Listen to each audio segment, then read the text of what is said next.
నమస్కారం సార్. నా పేరు పల్లె ప్రభుదాస్, రవి కూడా అంటారు. నేను ఈ పెట్రోల్ బంక్లో హెల్పర్గా పనిచేస్తాను.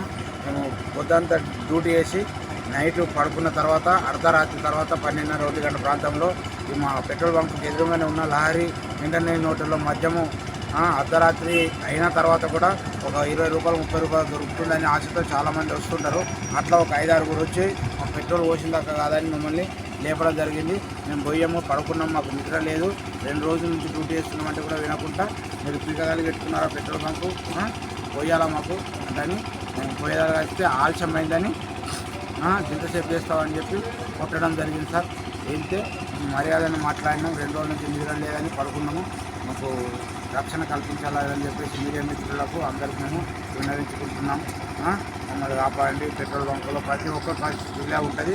వాళ్ళు ఎవరెవరో వస్తారు, గంజాయి అది తాగుతారు, మధ్యాహ్నం మొత్తులో వస్తారు, మమ్మల్ని ఈ విధంగా పీడిస్తున్నారు. రాత్రిలో పోలీస్ పెట్రోలింగ్ ముమ్మరం చేసి పెట్రోల్ బంకులపై నిఘా ఉంచి మమ్మల్ని రక్షణ కల్పించగలరని ప్రభుత్వాలను అందరినీ కోరుకుంటున్నాం.